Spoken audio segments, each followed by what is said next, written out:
विशिष्ट शिक्षकों का पे प्रोटेक्शन उनका अधिकार, ना कि यह कोई तोहफा। राजकर्मी शिक्षकों का राजकर्मी का वेतनमान होगा तोहफा। वेतन निर्धारण में फंस चुकी है सरकार, अब कौन सी रास्ते अपनाएगी।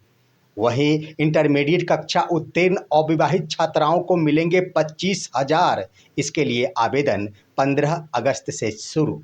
नमस्कार दोस्तों, बिहार के शिक्षा जगत से जुड़ी अहम खबर के साथ एक बार फिर से आपका दोस्त एसके चौधरी।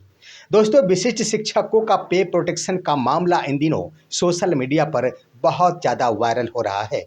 शिक्षकों की ओर से लगातार ही यह मांगे उठाई जा रही है कि हमें आखिर पे प्रोटेक्शन का यह लाभ कब देखने को मिलेगा। तो उधर सोशल मीडिया पर यह भी मांगे उठने शुरू हो गई है कि जब सरकार के द्वारा हमें राजकर्मी घोषित कर दिया गया है, खास तौर पर विशिष्ट शिक्षकों को, साथ ही बीपीएससी से बहाल शिक्षक वैसे भी राजकर्मी शिक्षक है, तो इन्हें राजकर्मी वाला वेतनमान क्यों नहीं दे हो रहा है। आइए दोस्तों, वेतन निर्धारण के क्रम में बिहार सरकार के साथ साथ बिहार की शिक्षा विभाग काफ़ी हद तक जकड़ चुकी है, फंस चुकी है। अब वो राजकर्मी शिक्षकों को कौन से वेतनमान देगी, इस पर काफ़ी माथापच्ची करना पड़ रहा है। आइए, कौन से रास्ते अपनाए जा सकते हैं शिक्षा विभाग के स्तर से, इस पर हम विस्तार पूर्वक चर्चा करते हैं। लेकिन इससे पहले अगर आपने अभी तक हमारे इस चैनल सुसत्य वचन को सब्सक्राइब नहीं किए हैं तो कृपया अभी सब्सक्राइब कर लेंगे। दोस्तों, मैं बता देना चाहूँगा कि इन दिनों बिहार सरकार की स्तर से बड़ा ही उचित कदम उठाते हुए बिहार के नियोजित शिक्षकों को सक्षमता परीक्षा में सफलता के उपरांत राजकर्मी का दर्जा दे दिया गया। और यह 15 अगस्त स्वतंत्रता दिवस के अवसर पर माननीय मुख्यमंत्री के स्तर से एक बड़ी घोषणाएं भी की जाएगी कि मैंने अभी तक इतने शिक्षकों को राजकर्मी का दर्जा दे दिया है। लेकिन जब उनके वेतनमान की बारी आएगी, आखिर शिक्षा विभाग क्या कुछ कहेगी, कौन से रास्ते अपनाएगी। इससे पहले आइए बातें करते हैं पे प्रोटेक्शन पर। जब राजकर्मी का दर्जा दिया जा रहा था, विशिष्ट शिक्षकों को उस वक्त एक नियमावली का प्रकाशन किया गया था और वह नियमावली कहा गया था विशिष्ट शिक्षक नियमावली 2023। उसमें स्पष्ट ही प्रावधान कर दिया गया था कि विशिष्ट शिक्षकों को पे प्रोटेक्शन का लाभ तय होगा। यानी दोस्तों, शिक्षकों को जो भी बेसिक पे या जो वेतनमान प्राप्त हो रहा है, कदापि उससे कम वेतन उन्हें नहीं मिलेंगे। शिक्षकों को यह आभास हो गया था कि जब वेतन में कटौती होगी ही नहीं तो निश्चित रूप से सेवा निरंतरता का लाभ मिलेगा। यही तो है सेवा निरंतरता। और उसके आधार पर उन्होंने सक्षमता परीक्षा में बैठकर सफलता प्राप्त की और राजकर्मी का दर्जा हासिल किया। लेकिन दोस्तों, आपको मैं बता देना चाहूँगा कि बिहार भर के तमाम जिलों के स्तर से अभी तक पे फिक्सेशन का कार्य प्रारंभ नहीं हुआ, ऐसी सूचनाएं प्राप्त हुई। लेकिन इन दिनों एक मामला जोरों शोर से वायरल हो रहा है और यह मामला शिक्षकों के स्तर से उठाया जाने वाला मामला कि हमारा पे प्रोटेक्शन का लाभ मुझे कब मिलेगा। क्योंकि दोस्तों, जब बेसिक ग्रेड के शिक्षक या स्नातक ग्रेड के शिक्षक, कोई भी शिक्षक जो नियोजित थे और विशिष्ट में परिणत हुए, उसके बाद उनका वेतन प्रथम इंडेक्स के आधार पर ही दे होना शुरू हो गया था। इसमें सबसे ज़्यादा अगर उपेक्षा के शिकार हुए तो बेसिक ग्रेड के शिक्षक, जिनका बेसिक पे लगभग 31,340,000 रुपये तक था, उन्हें भी 25,000 रुपये बेसिक पे यानी प्रथम इंडेक्स के आधार पर वेतन भुगतान शुरू कर दिया गया और वो आज तक भुगतान हो रहा है। हालांकि इस पर आया था एक बयान एसीएस डॉक्टर एस सिद्धार्थ के स्तर से कि मैं ट्रांसफ़र की प्रक्रिया के समाप्ति के उपरांत इसका निदान करूंगा ऑनलाइन माध्यम से। इसी बीच दोस्तों, जब शिक्षकों के स्तर से देखा गया कि इस पर कोई सकारात्मक कदम नहीं उठाया जा रहा है, तो अब कहा जा रहा है कि हमें पे प्रोटेक्शन का लाभ मिलेगा या फिर नहीं मिलेगा। मैं कह देना चाहता हूं दोस्तों कि पे प्रोटेक्शन शिक्षकों का यह अधिकार है और सरकार अगर इन्हें पे प्रोटेक्शन का लाभ देगी तो इसका ये मतलब नहीं कि बिहार सरकार के स्तर से यह तोहफा दिया जाएगा। आपको मैं बता देना चाहूँगा कि एक पे फिक्सेशन संबंधित यह पेज भी वायरल हो रहा है सोशल मीडिया पर, जो आप देख रहे होंगे। यह है सासाराम जिले से संबंधित। यह सबसे पूर्व बहाल शिक्षक, 1/7/2006 के बहाल शिक्षकों का पे फिक्सेशन स्लिप है दोस्तों, आप देख रहे होंगे इस पर हस्ताक्षर भी है और मोहर भी है, जिसमें फिक्सेशन किया गया है जो सबसे पूर्व के बहाल शिक्षक थे उनका बेसिक पे 1/3/2025 को 31,670 रुपये निर्धारित किया गया और अगली वेतन वृद्धि 1/1/2026 निर्धारित किया गया है। मैं कह देना चाहूँगा दोस्तों कि यह वेतन का निर्धारण बिल्कुल सही है और इसके अनुसार ही जो 1 जनवरी 2025 को बहाल हुए थे उन्हें भी फिक्सेशन करना होगा। हालांकि कुछ त्रुटियां उत्पन्न हो जाती है, उन शिक्षकों का एक अधिकार बन जाता है कि 1 जुलाई 2025 को एक वेतन की वृद्धि हो जाएगी जो 1 जनवरी को योगदान किए, परंतु ऐसा करने पर एक वर्ष में 2 बार वेतन वृद्धि का लाभ ले लेंगे, क्योंकि एक वेतन का वृद्धि वो ले लेंगे 1 जनवरी 2025 को और दूसरा 1 जुलाई 2025 को, लेकिन साल भर के अंदर में 2 वेतन वृद्धि का लाभ नहीं देने का प्रावधान किया गया है। अब दोस्तों यहाँ पर शिक्षकों के स्तर से तो देख लिया गया कि उनका पे फिक्सेशन के बाद यह पे प्रोटेक्शन मिल चुका है और यह उनका अधिकार है।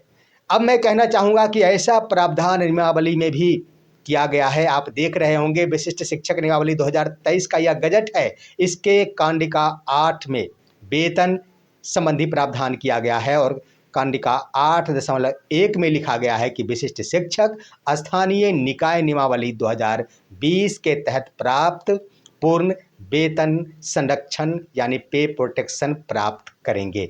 यानी स्पष्ट लिख दिया गया है कि पे प्रोटेक्शन पूर्ण वेतन संरक्षण प्राप्त कर सकेंगे।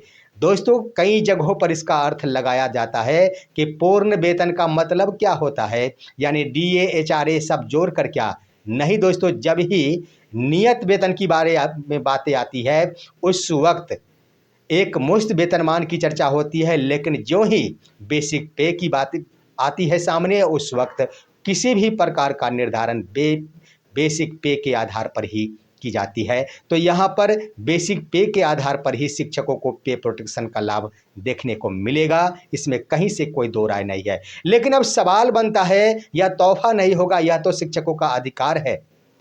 राजकर्मी बना दिए गए, BPSC से बहाल शिक्षक राजकर्मी है, लेकिन राजकर्मी का वेतनमान उन्हें क्यों नहीं मिल पा रहा है। दोस्तों मैं बता देना चाहूँगा कि जो पे मैट्रिक्स का निर्धारण किया गया है, चाहे वो विशिष्ट शिक्षक हो चाहे वो विद्यालय अध्यापक ही क्यों न हो, उन्हें वे तो राजकर्मी हैं। सरकार भी मानती है कि ये हमारी राजकर्मी शिक्षक हैं।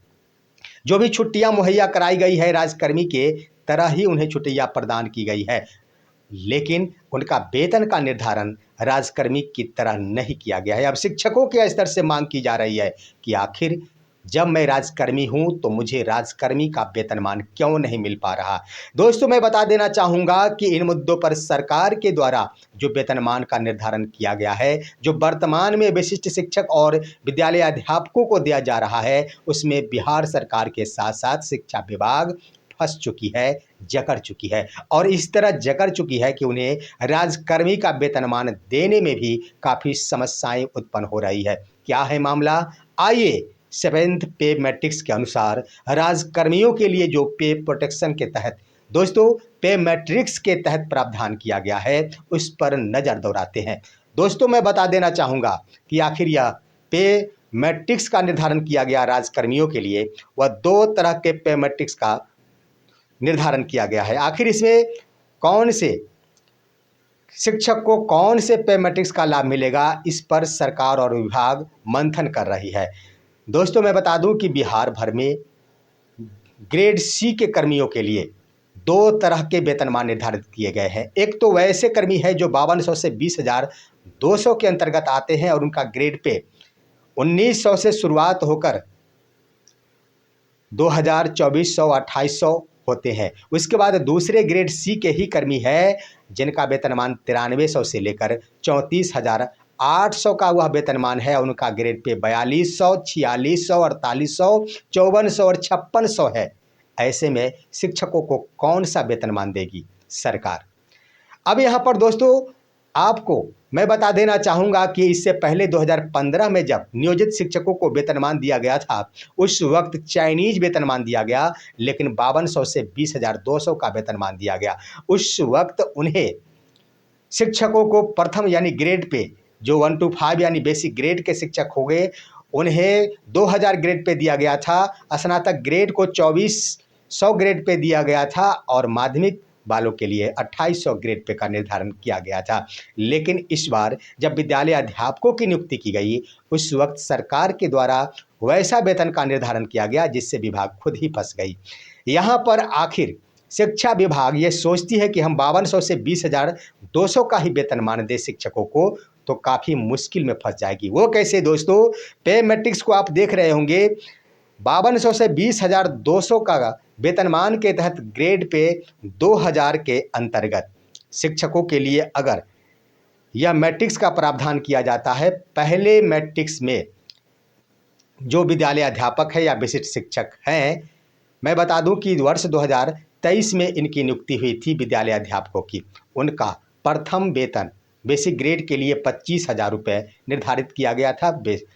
अब यहाँ पर 5200 से 20,200 वालों के 2000 ग्रेड पे के तहत अगर उन्हें दिया जाता है मैट्रिक्स का लाभ, तो इन्हें 2 इंक्रीमेंट मिलने जरूर होंगे। क्योंकि 2 इंक्रीमेंट इसलिए कि 2 इंक्रीमेंट 2 वर्ष पार कर चुके हैं शिक्षक।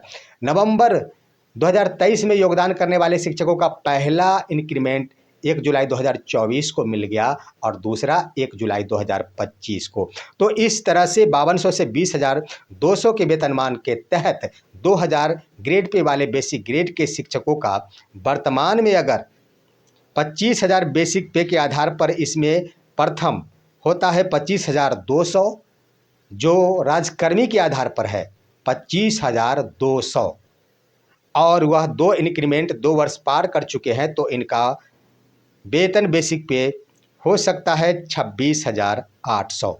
दोस्तों 26,800 इन्हें हो सकता है। अब आइए स्नातक ग्रेड के शिक्षकों के लिए जिनका ग्रेड पे 2400 निर्धारित किया गया था, तो उनका दायित्व भी विभाग का बनता है कि इन्हें एक ग्रेड पे ज़्यादा दिया जाए। तो इनके लिए वर्तमान में 28,000 का प्रावधान किया गया है बेसिक पे का। तो 28,000 वाले भी 2 इंक्रीमेंट पार कर चुके हैं और इस आधार पर हम देखेंगे तो स्पष्ट हो जाएगा कि 28,000 का वेतनमान वाले शिक्षकों के लिए प्रथम इंडेक्स यानी पहला जो राजकर्मी वाला होगा, उनका 28,700 से शुरुआत होती है, जो राजकर्मी ग्रेड पे 24 के तहत, और 2 इंक्रीमेंट जब ये पार कर चुके हैं तो इनका बेसिक पे 30,500 रुपये बन जाते हैं। अब यहाँ पर आइए, स्नातक ग्रेड के बाद मामला बनता है माध्यमिक वाले शिक्षकों के लिए। तो माध्यमिक वाले शिक्षकों के लिए 31,000 बेसिक पे निर्धारित किया गया और इसमें 31,2800 वाले का निर्धारण किया गया है जो इंडेक्स 3 में है, और 2 इंक्रीमेंट पार कर जाने के बाद इनका बनता है 32,900। ऐसा कर देने के बाद 5200 से 20,200 का वेतनमान तो मिल जाएगा, ग्रेड पे भी राजकर्मी वाला मिल जाएगा। लेकिन अब यहीं पर सवाल बनता है कि माध्यमिक वालों को तो दे दिया गया, आखिर उच्चतर माध्यमिक वालों के लिए 32,000 का प्रावधान किया गया है और इन्हें भी एक ग्रेड पे देना होगा अलग से। तो कौन सा ग्रेड पे मुहैया कराया जाएगा? दोस्तों 5200 से 20,200 तक ग्रेड पे, अंतिम ग्रेड पे 2800 ही निर्धारित है। उसके बाद 4200 ग्रेड पे की शुरुआत होती है जो 9300 से 34,800 के वेतनमान में चला जाता है। तो अंक सारे शिक्षकों को दिया गया, सीनियर सेकेंडरी उच्चतर माध्यमिक शिक्षकों को देने की बारी भी आएगी तो निश्चित रूप से यहाँ पर 9300 से 34,800 देने होंगे और ग्रेड पे 4200 देने होंगे, जिसका प्रथम इंडेक्स 35,400 रुपये होता है। तो यहाँ पर शिक्षा विभाग फंस जाएगी कि शिक्षकों को राजकर्मी का दर्जा तो दिया गया, वहीं एक ही विद्यालय में कार्यरत शिक्षक हो जाएंगे, बीपीएससी से बहाल माध्यमिक वाले शिक्षक हो जाएंगे जो 2800 ग्रेड पे 5200 से 20,200 के अंतर्गत ही रह जाएंगे, और उच्चतर माध्यमिक वाले 9300 से 34,800 में प्रवेश कर जाएंगे। तो यहाँ पर विसंगति उत्पन्न हो जाएगी। यहीं पर शिक्षा विभाग फंस गई है कि आखिर कौन सा वेतनमान दिया जाए। दोस्तों इसके आधार पर अगर वेतन विसंगति नहीं हो, शिक्षकों के बीच वेतनमान की समरूपता बनी रहे, इसके लिए विभाग के द्वारा अगर रास्ता अपनाया जा सकता है समरूपता स्थापित करने के लिए, तो उन्हें 9300 से 34,800 का वेतनमान देना होगा और सबसे निचले यानी बेसिक ग्रेड के शिक्षकों का 4200 ग्रेड पे के तहत प्रथम इंडेक्स यानी 35,400 का बेसिक पे देना होगा। उसके बाद स्नातक ग्रेड के शिक्षकों के लिए 4600 ग्रेड पे यानी 44,900 का बेसिक पे देना होगा। माध्यमिक वालों के लिए 4800 ग्रेड पे यानी 47,600 का बेसिक पे देना होगा। उच्चतर माध्यमिक वालों के लिए 5400 का ग्रेड पे और उन्हें 53,100 का बेसिक पे देना होगा, तभी जाकर यह समरूपता स्थापित हो सकेगी। अन्यथा 5200 से 20,200 का राजकर्मी का वेतनमान अगर शिक्षा विभाग देती है तो एक बार फिर से शिक्षकों में नकारात्मक भाव उत्पन्न होंगे और वेतन विसंगति उत्पन्न होगी। देखना है आखिर विभाग क्या निर्णय लेती है। लेकिन मैं अंत में बता देना चाहूँगा कि मुख्यमंत्री कन्या उत्थान योजना के तहत बिहार में उत्तीर्ण अविवाहित छात्राओं के लिए बड़ा अवसर, उन्हें मुख्यमंत्री के ओर से 25,000 रुपये एक मुश्त राशि दी जाती है। इन अभ्यर्थियों के द्वारा medhasoft.bihar.gov.in पर जाकर 15 अगस्त 2025 से ऑनलाइन माध्यम से आवेदन किया जा सकता है। इसके लिए छात्राओं के पास उनका पंजीकरण संख्या, उनका डेट ऑफ बर्थ और मैट्रिक पर इंटरमीडिएट कक्षा में कुल प्राप्तांक होना चाहिए। बताते चलूँ कि इंटरमीडिएट कक्षा में सफल अविवाहित छात्राओं को मुख्यमंत्री के स्तर से 25,000 रुपये दे होते हैं। ऐसा जारी कर दिया गया है नोटिफिकेशन। 15 अगस्त से ये अभ्यर्थी अपना आवेदन ऑनलाइन माध्यम से कर सकेंगे। दोस्तों, आज की खबर यहीं तक। आप सभी हमारे इस वीडियो को लाइक कीजिए, अन्य दोस्तों के पास शेयर कीजिए और आप दीजिए अपने दोस्त को इजाज़त। हम फिर मिलेंगे आपसे अगले वीडियो में, तब तक के लिए नमस्कार।